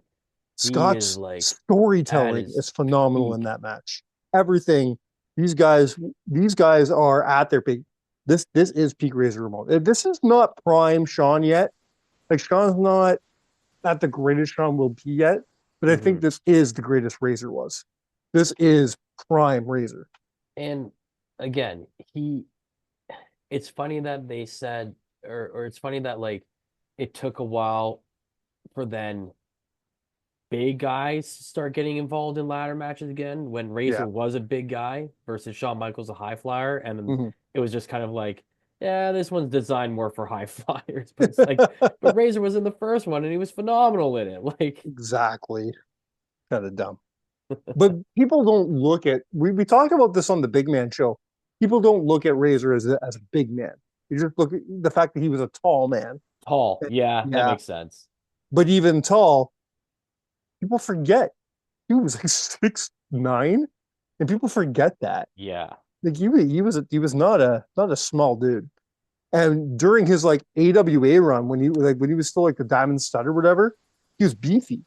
So he was Mhm. a big fucking dude. He really Yeah. was. So what, pray tell, could possibly be better than this match? Well, the first man that comes to my mind that can beat Shawn Michaels, Shawn Michaels. My number 3 is Shawn going up against quite possibly the greatest ladder match specialist in history.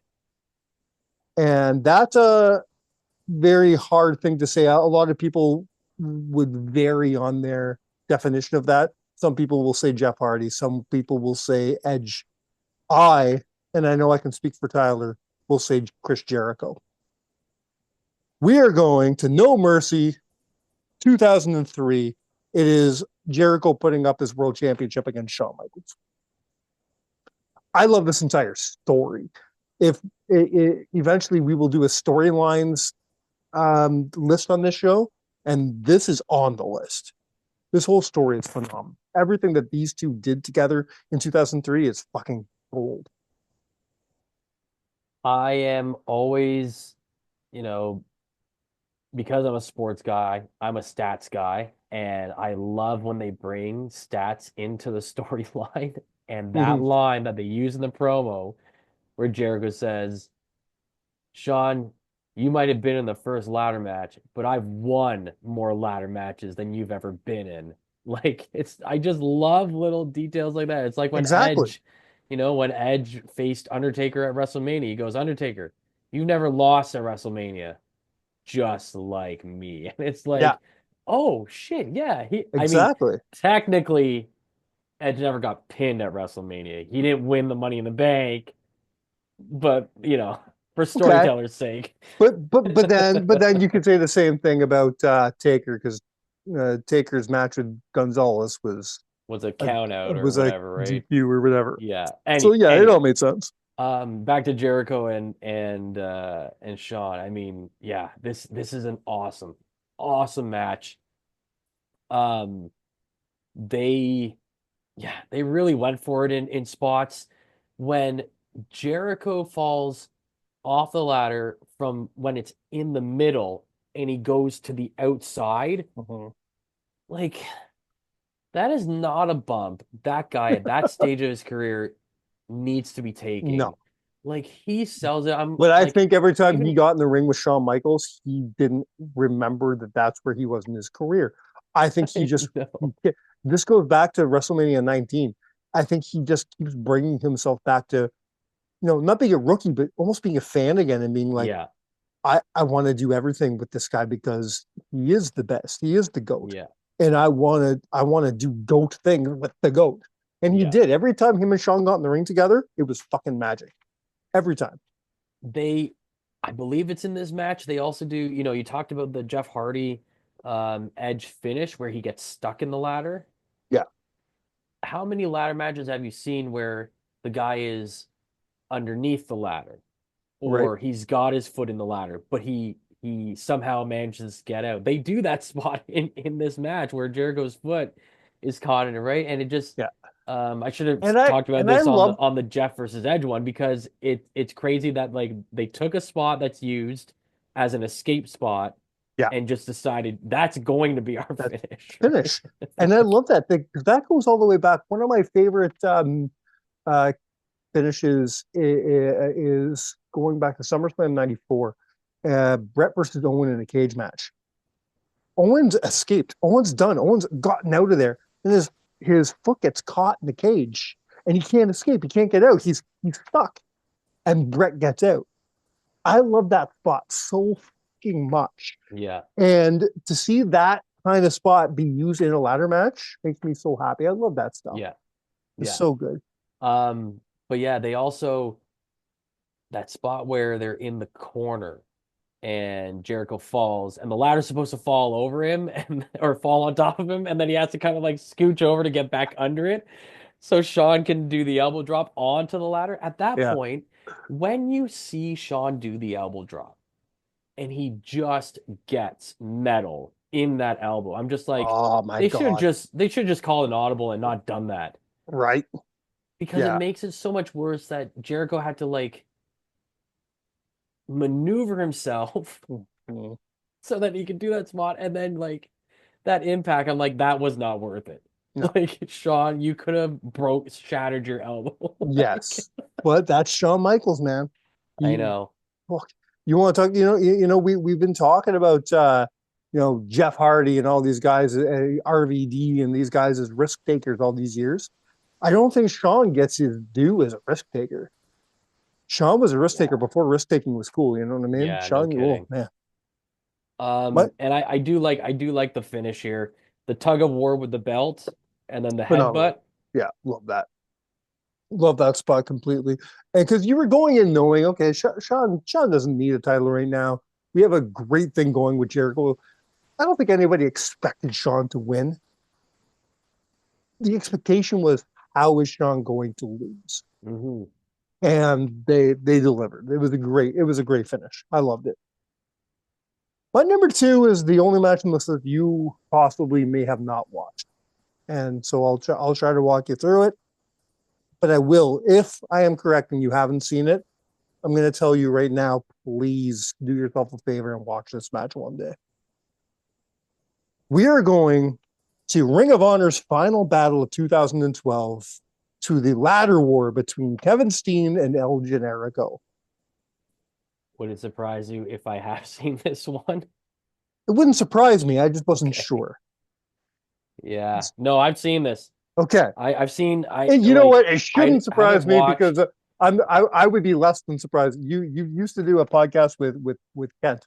I would be more surprised if Kent didn't tape your eyeballs open and forced you to watch this whole pay-per-view, actually. Yeah. And I mean, I am a pretty big Kevin Steen, Kevin Owens mark. So I mean this I'm surprised they're still alive after this match. After this match. Like, only best friends could beat the shit out of each other. Some of the spots in this are just ridiculous. Yeah. When I see that, I think back to my backyard days. Yeah. And you know what I mean? And there were certain, there were a lot of matches where I tried my best not to get hurt, not to hurt the other person. But then if you put me in the match, back then my best friend's name was Dean Barr. And if you put me in the ring with a guy named Dean Barr, all the bets were off. We didn't give a shit anymore. I could hurt him, he could hurt me, and we knew that at the end of the day, we were still going to love each other. So we beat the fuck out of each other. And I think that's what we got from Kevin and Sammy at Final Battle, because they destroyed each other.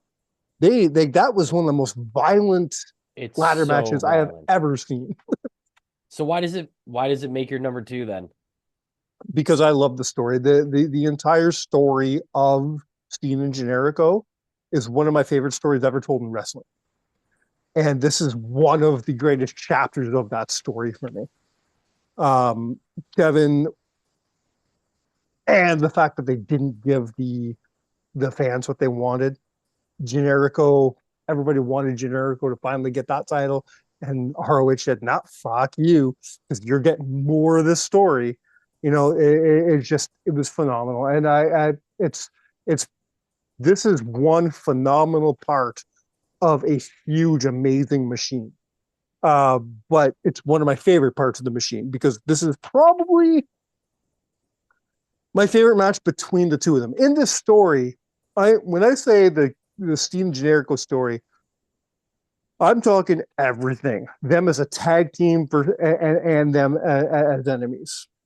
So if I'm talking my favorite match with them, I'm probably going to talk about them versus the Briscoes. Okay. But my favorite match of them one-on-one has to be this ladder match. The storytelling in this match, plus the violence, plus just the use of the ladder, phenomenal stuff for me. Yeah. Yeah. And they did some innovative Perfection. spots too. They did some stuff that, I mean, I don't think I've seen Mm-hmm. before. Probably have seen Ring of since, yeah, but Ring of Honor was really good for stuff like that. yeah. It's crazy though. Like, people wanted Sami Zayn to finally get his due. I've never heard that story before. Right? Weird. Almost like history repeats itself somehow. My number one, we're going to go right back to who I consider to be the GOAT. We're back at Chris Jericho, but this time he is facing Bob Holly. I mean, sorry. Did he beat everybody? We're at the Royal Rumble 01, and he's facing the one and only Chris Benoit. This is mastercraft storytelling.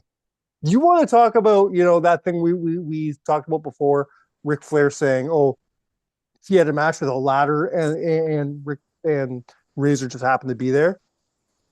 To me, this match was Benoit and Jericho had one of the greatest matches in Royal Rumble history, and the ladder just happened to be there. What I loved about it is they used the ladder in so many unique and amazing ways, and it never, ever, ever felt like a spot fest. Not once did it feel like it was being used for high spots or crazy. It never felt like a spot fest. It never felt like the ladder, the Hardy Boy spots or anything like that. It was so unique and different the way that they would use the ladder to hurt each other. This match is perfection as far as I'm concerned.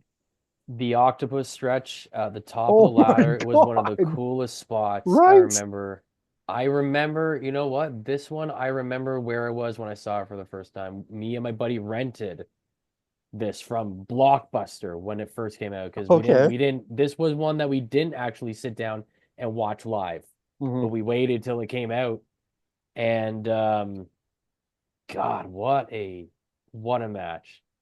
These two. It's crazy though. I have been doing my research, looking through a lot of lists and stuff, and now it's hard to find Did you notice a that this list match was specific to this where it's one-on-one. So a lot of these lists have tag team matches or multi-man matches on their list, but this match doesn't come up very often. This match was crazy. omitted, was straight up omitted from several lists, and I was blown away. Like, how could you not even have it on your list? Okay. So not having air number one is bad enough. The fact that you didn't have it on your list, how is that happening? Yeah. It's also crazy though. One of the spots that I vividly remember from this match isn't one that involved a ladder. It's the chair shot to the dive outside. That one is just like, what the heck? That's hard to watch knowing what we know now. I know. but yeah. But what a spot. Like, it's just like, I'm gonna dive outside and you're just gonna swing. Okay. Say what you want to say about Benoit.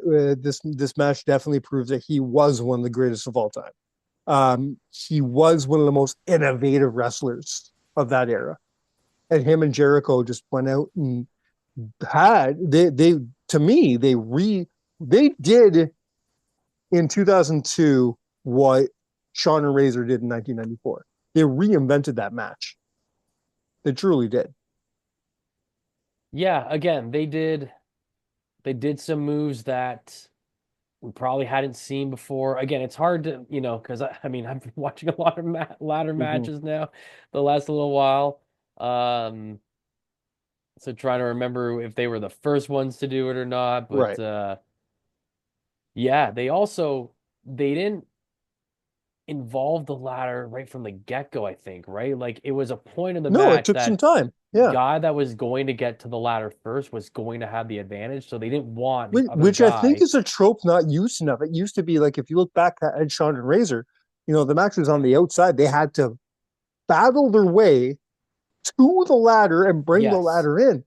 And then by the time you get to the mid 2000s, now there's 32 fucking ladders around the ring. You know what I mean? You can't cough and not spit on the ladder. Where in '94 there was only the one ladder sitting at the entranceway. I think that's a trope that got forgot. I like that. You have to be smart. You have to be methodical. Of okay, I beat him down to the point where I can go and get that ladder. And they use that trope in this match, which I love. Next week on the show, Tyler will be listing his top 7 favorite or the top 7 greatest matches to happen at a Royal Rumble match, at a Royal Rumble pay-per-view that are not the Royal Rumble match. Oh, cool. And if So this it's basically match, Royal Rumble 2000? if this match is not on the card, or if this match is not in the top 3, if not number 1, I'll be very upset.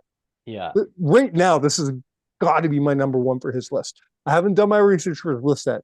It's starting with this as number 1. You know, Foley and Triple H had a pretty good match at Royal Rumble 2000. I'm glad you said Foley and Triple H and not Rock and Triple H. Rock and Triple H is very difficult to watch for me. Rock and Triple H at a Royal Or Rumble? no, I'm sorry, Rock and Foley. Rock and Foley. Oh Yeah. yeah. I forgot that Yeah. happened at the Rumble. Yeah. That's Yeah, I can't watch. I mean, you that talk match. about this ladder match being hard to watch. Yeah. Yeah, I know. Actually, Adam and I did one. I think we did the best Rock's best WD or Rock's best championship matches for either the WWE title or the World Heavyweight Right. title. Okay. And I think I had this at like number 5, and I was like, but because it's so hard to watch now. I don't think I would put that on my list just because I wouldn't want to watch it too. It is. Yeah. It's upsetting, dude. It is. It is. It's like, It's hard. Anyway, back to just to finish off with Benoit and Jericho again. Another spot I remember is where he puts him in the crippler crossface and he starts tapping. Mhm. And it's just like, and the commentary is like, you can't win it that way. You can't win it that way. What a great like, spot, eh? What a great, like, what a great way to put Benoit over. yeah. To make him look good, knowing, especially if you're booking it, you're like, okay, Benoit, you're not winning, but this is how we're going to get you over. It's great. I do have a couple honorable mentions. Before I get to them, do you have any that are close and dear to your heart that I didn't mention today? I do like Shawn and Razor at 95, at SummerSlam 95. At SummerSlam, yeah. Dude, Shawn takes this gnarly bump with his foot still stuck in the ladder. Yeah. And I'm like, I gave thought to putting that on the list. I really did. Sometimes I think that match may be even better than WrestleMania. I think they told a great story because it was all about Razor trying to make sure that Shawn would not be able to climb the ladder. Yeah. So everything he did was targeted on his legs, and they do a spot outside where he suplexes him onto the guardrail when it was still those like metal barricades. Right. And I think they go from the apron to the guardrail. I like those metal barricades. And it's just like, my God. Anyway, yeah, so that one is fantastic. Just trying to think again off the top of my head as honorable mentions. I think you hit most of the good. Again, a lot of them that I think of, I'm like, oh wait, no, that was a tag match, or that was right. Yeah, and you know what? And that's left for a different day. And yeah, we can, or that was a TLC match, right? We will revisit TLC matches and tag matches one day on the show. Not doing this just means doing it this way just means we have more lists to do. Because I'll tell you this, man, after almost 5 years, you start to run out of list ideas.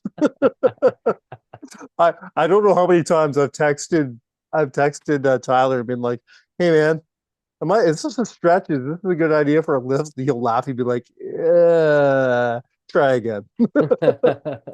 You know, you start to run out of ideas after 5 years. After 250 some shows, my friends. Yeah, no kidding. Oh yeah, Rock and Mankind had a match on TV in 1999. Yeah, that makes sense. It was a They always slip put match, I think, or yeah. They always put big time RVD matches. and Rob Van Dam. RVD and Rob Van Dam, both of them. RVD and Jeff Hardy, 2002. I don't remember that match. What? It was for the Hardcore Championship. Okay. Or no, they had one in 2001 for the Hardcore Championship, and then they had another one in 2002 to unify the IC and the European Championship. So probably that's why it doesn't stand out, because they did it twice in the span of a year. Yeah. I'm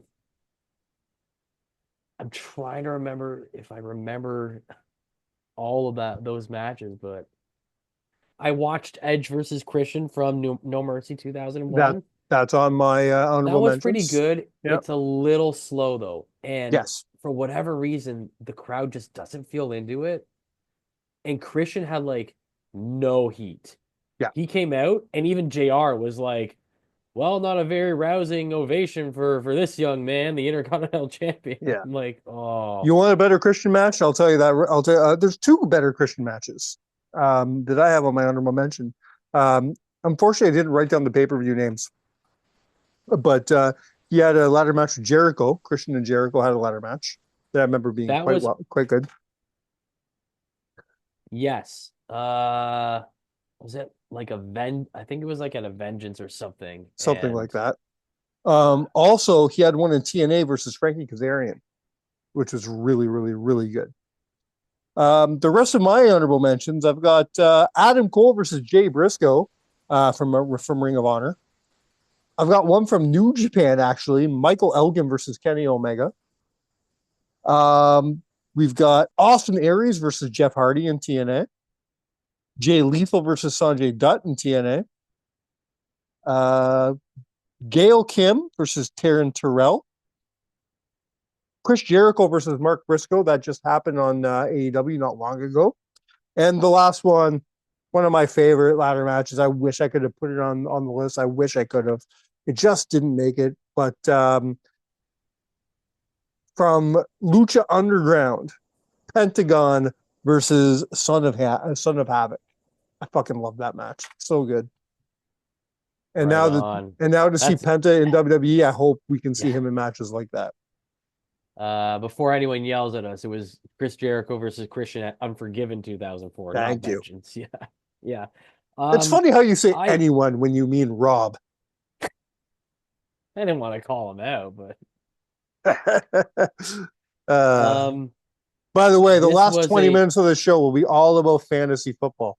Yeah. Love you, Rob. I'm surprised you were able to put that list together, though. It was a hard one. Like, I didn't put one together. I just tried to get caught up on as many as I could. The funny thing is I went off of WrestleMania 10. I put WrestleMania 10 as my number one. And I said, okay, beat that. Yeah. And surprisingly, it ended up as my number 4. So yeah, I like my list. I think I